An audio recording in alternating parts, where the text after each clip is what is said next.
মুসলমানরা ছিটকে পড়ে গিয়েছি এই কোরআন থেকে, দূর থেকে বহুদূর। কথা বলেন, কথা ঠিক কিনা?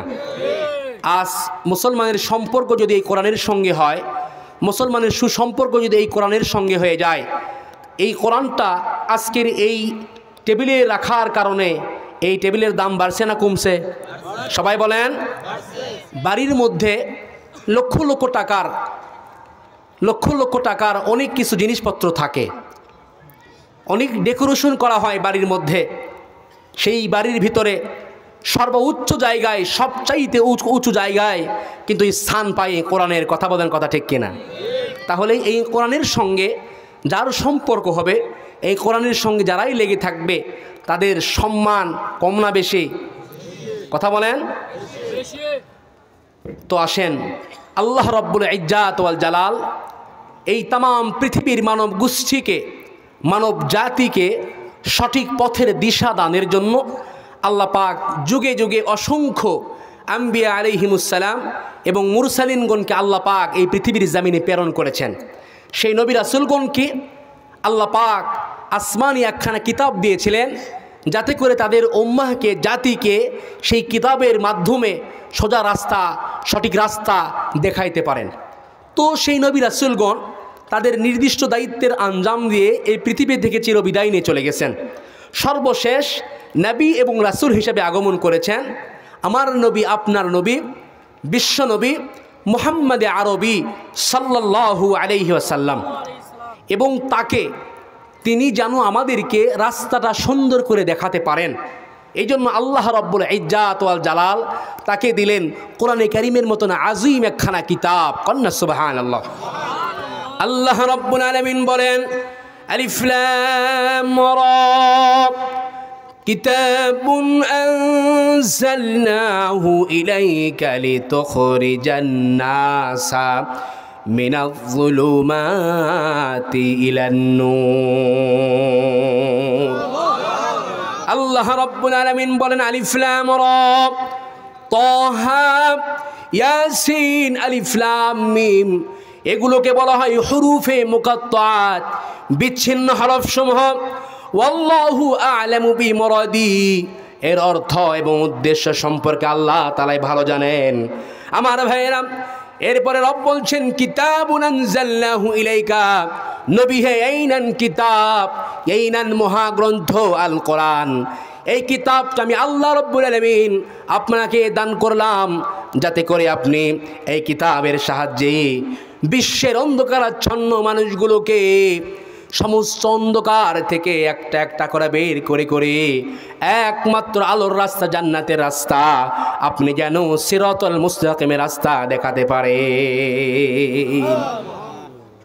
এই কিতাবটা যেই যুগে নাজিল হয়, সেই যুগটাকে আরবিতে বলা হয় আইয়ামে জাহেলিয়াত, বাংলায় যাকে আমরা অজ্ঞতার যুগ হিসেবে চিনি। সেই যুগের মানুষের ব্যক্তি, পরিবার, সমাজ, রাষ্ট্রীয় জীবনে কোথাও শান্তির লেশমাত্র ছিল? মূর্খতা, জাহালাত, কুসংস্কার, অজ্ঞতা কোন পর্যায়ে পৌঁছলে পরে ব্যক্তি নিজ জন্ম দেওয়া নিজের কলিজার টুকরা সন্তানকে জীবন্ত প্রথিত করতে পারে, ভাবা যায়? জাহালাত, কুসংস্কার, অজ্ঞতা কোন পর্যায়ে পৌঁছলে পরে ব্যক্তি নিজ স্ত্রীকে পুত্র সন্তান ধারণের জন্য পর পুরুষের কাছে দিয়ে আসতে পারে, ভাবা যায়? সেই যুগে বারবার কন্যা সন্তান হচ্ছে, তারা এই খেয়াল করতো হয়তোবা অন্য পুরুষের কাছে নিজের স্ত্রীকে রেখে আসলে হয়তোবা পুত্র সন্তান ধারণ করতে পারবে। কত বড় নির্লজ্জ বেহায়াপনা কাজ, ঠিক কিনা আমার ভাইয়েরা?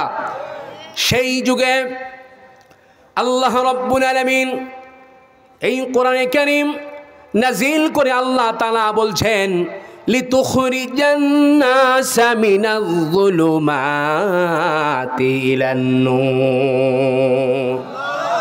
আল্লাহ পাক বলছেন, নবী হে এই নেন কিতাব, এই নেন কিতাব, এই নেন মহাগ্রন্থ, এই কিতাবটা আমি আপনাকে দান করলাম, আপনার উপরে রিভিল করলাম। এই কিতাবের সাহায্যে আপনি তাম দুনিয়ার অন্ধকারাচ্ছন্ন মানুষগুলোকে আপনি একটা একটা করে বের করে করে একমাত্র আলোর রাস্তা, জান্নাতের রাস্তা, আপনি যেন সিরাতুল মুস্তাকিমের রাস্তা দেখাতে পারেন। তো আল্লাহ রাব্বুল আলামিন এই কোরআনে কারীম নাজিলের পূর্বেও বিশ্বনবী মুহাম্মদ রাসূলুল্লাহ সাল্লাল্লাহু আলাইহি ওয়াসাল্লাম, আমি যতবার মুহাম্মদ রাসূলুল্লাহ আল্লাহ রসুলের নাম নিব আপনারা সঙ্গে সঙ্গে সাল্লাল্লাহু আলাইহি ওয়াসাল্লাম এটা উচ্চারণ করবেন। কি লাভ? আল্লাহর নবী বিশ্বনবী জনাবে মুহাম্মদ রাসূলুল্লাহ সাল্লাল্লাহু আলাইহি ওয়াসাল্লাম বলেছেন, আমার ভাইরা, মান সাল্লা আলাইয়া, যে ব্যক্তি একটা বার আমি বিশ্ব নবীর উপর একটা বার দরুদ পাঠ করবে, আল্লাহ রাব্বুল আলামিন সঙ্গে সঙ্গে তার আমলনামায় সঙ্গে সঙ্গে 10টা নেকি দান করবে। তো আল্লাহ রাব্বুল আলামিন তো তার হাবিবে কোরআনে কারীম পাওয়ার পূর্বেও আরবের তদানীন্তন সময়ে এরকম কুসংস্কার, এরপর এই ধরনের মাজলুম নিপীড়িত মানবতাকে মুক্তির জন্য বিশ্বনবী মুহাম্মদ সাল্লাল্লাহু আলাইহি ওয়াসাল্লাম তার জীবনের গুরুত্বপূর্ণ 15টি বছর তিনি মানবতাকে মুক্তির রাস্তা দেখানোর জন্য তিনি চেষ্টা করেছেন। এবং এই চেষ্টা করতে গিয়ে তিনি একটি মুভমেন্ট, একটি আন্দোলন করেছিলেন। সেই আন্দোলনের নাম ছিল, আমরা যারা ইসলামিক হিস্ট্রি পড়েছি তারা জানি, সেই আন্দোলনের নাম ছিল হিলফুল ফুদুল। কি নাম ছিল? সবাই বলেন, কি নাম ছিল? হিলফুল ফুদুল। সেই হিলফুল ফুদুলের মাধ্যমেও মুহাম্মদ আরবি সাল্লাল্লাহু আলাইহি ওয়াসাল্লাম কাঙ্ক্ষিত সফলতা লাভ করতে পারে। ওটারও উদ্দেশ্য ছিল আত্মমানবতার সেবায় নিজেকে নিয়োজিত করবেন, অন্ধকারাচ্ছন্ন সমাজটাকে আলোকিত করবেন, মজলুম নিপীড়িত মানবতাকে জুলুমের কবল থেকে বাঁচাবেন, মানুষকে একটুখানি শান্তি দিবেন। এই জন্য তিনি চেষ্টা করেছেন 15 বছর। কত বছর? সবাই বলেন কত বছর? 15 বছর। এই 15 বছর চেষ্টা করেও তদানীন্তন সময়ে মুহাম্মদ আরবি সাল্লাল্লাহু আলাইহি ওয়াসাল্লাম একটা মিনিটের জন্য শান্তি প্রতিষ্ঠিত করতে পারে। শান্তি প্রতিষ্ঠিত করতে কেন পারলেন না? আল্লাহ রাব্বুল আলামিন জানাইয়া দিলেন, নবী আমার, কেন কেন আপনি শান্তি প্রতিষ্ঠিত করতে পারেন নাই তাকে আপনি জানেন। কারণ ছিল মা কুনতা তাদরি মাল কিতাবু ওয়ালাল ঈমান। কারণ ছিল এতদিন পর্যন্ত আপনি জানতেন না কিতাব কি জিনিস, গাইডলাইন কি জিনিস। এই গাইডটা, এই কোরআনটা আপনার কাছে ছিল না। আর ওয়ালাল ঈমান, ইমানের ট্রেনিংও আপনার কাছে ছিল না। যার কারণে আপনি নিজের মন প্রসূত, নিজের মন গড়া রীতিনীতি দিয়ে মানব জাতিকে শান্তির রাস্তা দেখাতে পারেন নাই। এই নেন কিতাব, এই নেন কিতাব। আল্লাহ পাক সঙ্গে সঙ্গে এই কিতাব দান করলেন। আল্লাহ রাব্বুল আলামিন বলেন, আলিফ লাম রা কিতাবুন আনজালনাহু ইলাইকা লিতুখরিজান নাসা মিনাজ যুলুমাতি ইলান নূর। এই কিতাব আল্লাহ পাক সঙ্গে সঙ্গে তার হাবিবকে দান করলেন। কন্যা সুবহানাল্লাহ। আল্লাহ পাক এই কিতাব দিয়ে বলতেছেন, নবী আমার, এতদিন পর্যন্ত আপনি শান্তি প্রতিষ্ঠিত করতে পারেন নাই, এই নেন কিতাব, এই কিতাবটা আপনাকে দান করলাম, এবার আপনার কার্যক্রম শুরু করে দেন। আল্লাহর হাবিব সাল্লাল্লাহু আলাইহি ওয়াসাল্লাম এই কিতাবটা পাওয়ার পরে আবারও ওই কাজটা, যে কাজটা এই কিতাবের পূর্বে চালু করেছিলেন, এই কিতাবটা পাওয়ার পরে আবার তিনি কাজ যখন শুরু করে দিলেন, আমার ভাইরা, অনলি 23 ইয়ার্স, মাত্র 23 বছরের ব্যবধানে বিশ্বনবী মুহাম্মদ আরবি সাল্লাল্লাহু আলাইহি ওয়াসাল্লাম তিনি একটি বিপ্লব কায়েম করলেন। কন্যা সুবহানাল্লাহ। সেই পথহারা মানুষগুলোকে, যারা ছিল নারীর সতীত্বের জম, নারীর ইজ্জত নিয়ে ছিনিমিনি খেলত, সেই মানুষগুলোকে যারা অন্যায়ভাবে অন্যের সম্পদকে লুটতরাজ করত, অন্যায়ভাবে অন্যের জমিকে দখল করত, যারা ক্ষমতার দাপট দাবিয়ে, যারা ক্ষমতার দাপট দেখিয়ে ছোট্ট ছোট্ট মানুষদের উপরে জুলুম করত, নির্যাতন করত, সেই সব মানুষগুলোকে আল্লাহর হাবিব এই কোরআনটা পাওয়ার পরে তিনি যখন আবার দাওয়াতের কাজ শুরু করলেন, তাদেরকে এমন দাওয়াত দিলেন, এমন নসিহা তাদেরকে পেশ করলেন, এই কিতাবের সাহায্যে তারা সেই দাওয়াত পেয়ে ওই মানুষগুলোকেই পরবর্তীতে বিশ্বনবী মুহাম্মদ সাল্লাল্লাহু আলাইহি ওয়াসাল্লাম যারা ছিল নারীর সতীত্বের জম, তারা নিজেদের জীবনটাকে বাজি রেখে আল্লাহর হাবিব তাদেরকেই নারীদের সতীত্বের পাহারাদার বানায়া দিলেন। কন্যা সুবহানাল্লাহ। যারা অন্যায়ভাবে অন্যের সম্পদকে হস্তক্ষেপ করত, অন্যায়ভাবে অন্যের জমিনকে লুটপাট করত, সেই মানুষগুলোকে এমন শিক্ষা দিলেন, যেই শিক্ষা পাওয়ার পরে পরবর্তীতে সেই মানুষগুলো নিজেদের জীবনকে বাজি রেখে অন্যের সম্পত্তিকে, অন্যের জামিনকে হেফাজত করার জিম্মাদারিত্ব গ্রহণ করলেন। কন্যা সুবহানাল্লাহ। আমার ভাইয়েরা, সঙ্গে সঙ্গে আল্লাহর নবী মুহূর্তের মধ্যে ঘোষণা দিলেন, খায়রুল কুরুনি করনি, সর্বশ্রেষ্ঠ যুগ হলো আমি নবীর যুগ। কন্যা সুবহানাল্লাহ। সর্বশ্রেষ্ঠ যুগ হলো আমি নবীর যুগ।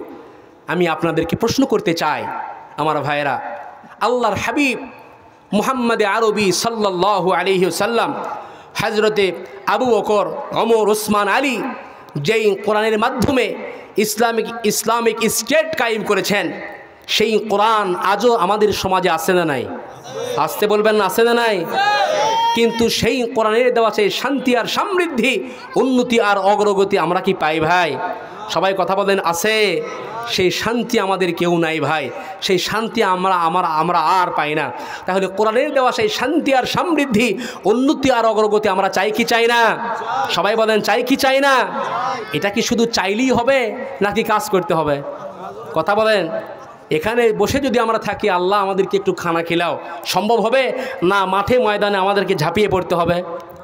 কথা বলেন।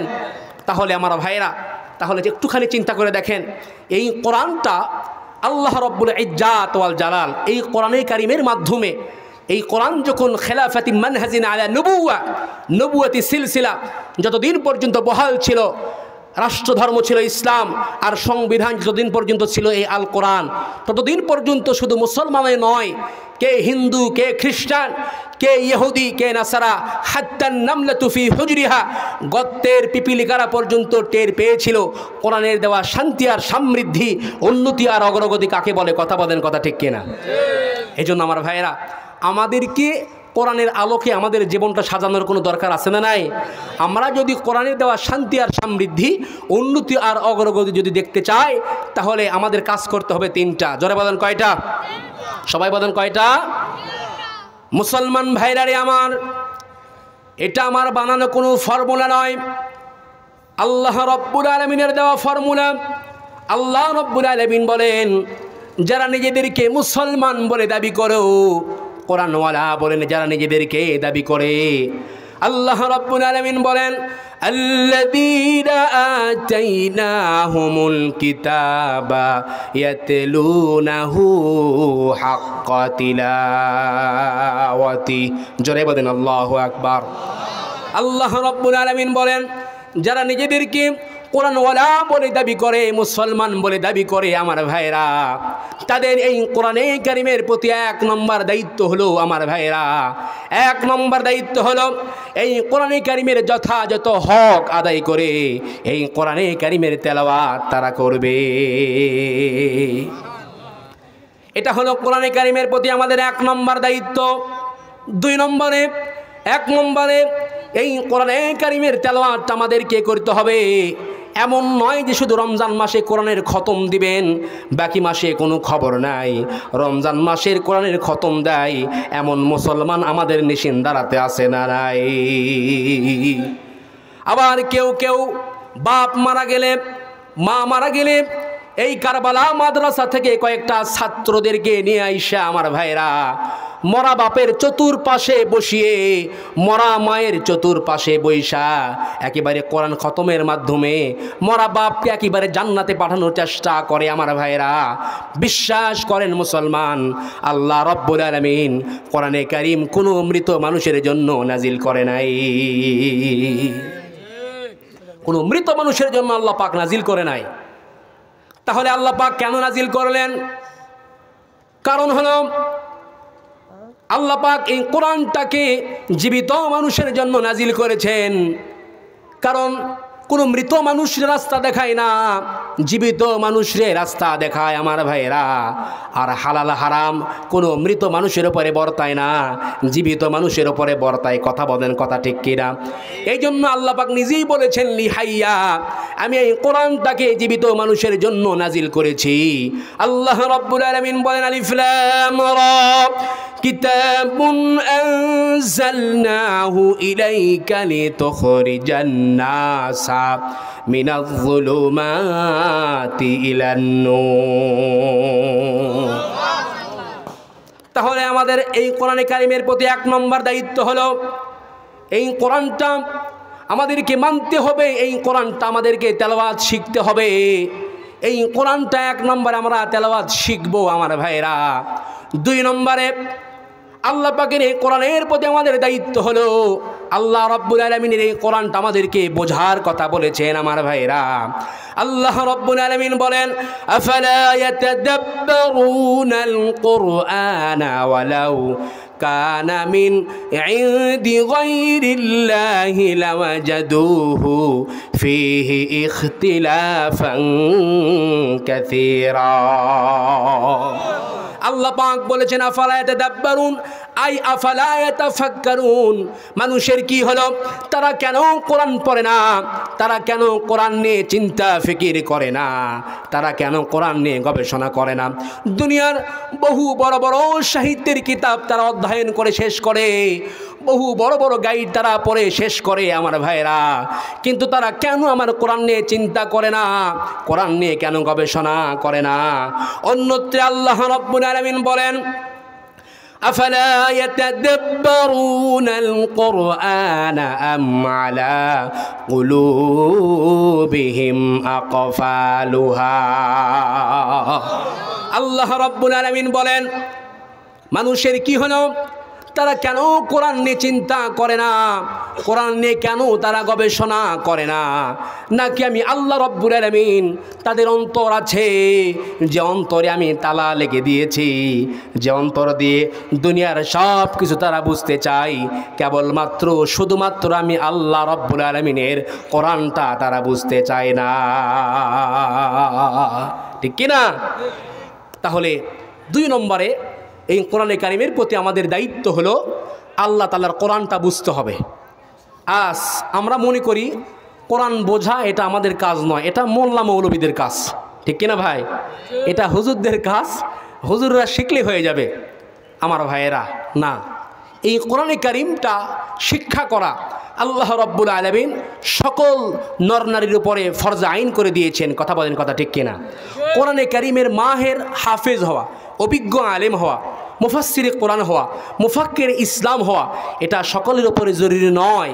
এটা কিছু মানুষ হলে পরে হয়ে যাবে, কিন্তু কোরআন বোঝাটা বিশ্বনবী জনাবে মুহাম্মদ রাসূলুল্লাহ সাল্লাল্লাহু আলাইহি ওয়াসাল্লাম বলেছেন তলাবুল ইলমি ফরিদাতুন আলা কুল্লি মুসলিম। এই হাদিস অনুযায়ী যদি আপনি মোটামুটি জ্ঞান যদি অর্জন করেন আমার ভাইরা, এই হাদিসটা আমাদের মাদ্রাসার ছোট্ট ছোট্ট বাচ্চারা মক্তবে মুখস্থ করে নিয়েছে। আমাদের মাদ্রাসার বাচ্চারা, ছোট্ট ছোট্ট বাচ্চারা শৈশবকালেই এই হাদিসটা তারা আয়ত্ত করে ফেলেছে, মুখস্থ করে নিয়েছে আমার ভাইয়েরা। এই হাদিস অনুযায়ী যদি আপনি মোটামুটি জ্ঞান অর্জন করেন তাহলেও আপনি আধা আলিম হয়ে যাবেন। কন্যা সুবহানাল্লাহ। তাহলে বোঝা গেল এক নম্বর কোরআনে কারিমের প্রতি আমাদের দায়িত্ব হলো এই কোরআনটা সহি শুদ্ধ করে তেলাওয়াত করতে হবে। দুই নম্বরে আল্লাহ তাআলার কোরআনের প্রতি আমাদের দায়িত্ব হলো কোরআনটা বুঝতে হবে আমার ভাইয়েরা। তিন নম্বরে যা পড়বো আর যা বুঝবো তা দিয়ে নিজেদের ব্যক্তি জীবন, পারিবারিক জীবন, সামাজিক জীবন, রাষ্ট্রীয় জীবন, আমার অর্থনীতি, আমার সমাজনীতি, আমার রাজনীতি, আমার গোটা জীবনে যা কিছু প্রয়োজন সব কিছুই এই কোরআনে কারিমের মধ্যে আছে না নাই? আল্লাহ রাব্বুল আলামিন বলেন, হাদা বায়ানুল লিন্নাসি ওয়া হুদাও ওয়া মাউইযা। জোরে বলেন আল্লাহু আকবার। আল্লাহ পাক বলেন, পুরা মানব গোষ্ঠীর জন্য, মানব জাতির জন্য, মানব গোষ্ঠীর জন্য এই কোরআন এটা একটা স্পষ্ট বর্ণনা। কন্যা সুবহানাল্লাহ। আমার ভাইয়েরা, আল্লাহ পাক বলছে, বান্দা তোমার কোন জিনিসের প্রয়োজন, কি জিনিস তুমি চাও বান্দা, এমন কোনো বিষয় নাই যেটা তোমার প্রয়োজন। মা ফাররাতনা ফিল কিতাবি মিন শাই, এমন কোনো বিষয় নাই যেটা তোমার প্রয়োজন সেটা আমি আল্লাহ রাব্বুল আলামিন কোরআন থেকে বাদ দিয়েছি। বরং তোমার যা কিছু প্রয়োজন বান্দা, আমি সব কিছু দিয়ে আল্লাহ রাব্বুল আলামিন এই কোরআনটা একেবারে মোকাম্মেল করে দিয়েছি। বিশ্বাস করেন আপনারা? আমার ভাইরা, আমার দেশের দৃষ্টান্ত যদি আমি দেই, আমার দেশের দৃষ্টান্ত যদি আমি দেই, তাহলে সেই বঙ্গভবন থেকে শুরু করে আমার দেশের আমার পরিবার পর্যন্ত কোথায় কি দরকার, কি আমি করব আর কি করব না, এই সব কিছু কোরআনে কারিমের মধ্যে আছে না নাই? আমার ভাইয়েরা, এই কোরআনে কারিম হলো, কোরআন হলো এমন একটি গ্রন্থ, এমন একটি কিতাব, এই পৃথিবীর মানব জীবনে যত সমস্যা আসবে সকল সমস্যার সমাধান কল্পে আল্লাহ রাব্বুল আলামিন একখানা কিতাব নাজিল করেছেন আমার ভাইরা, যার নাম হলো কোরআন।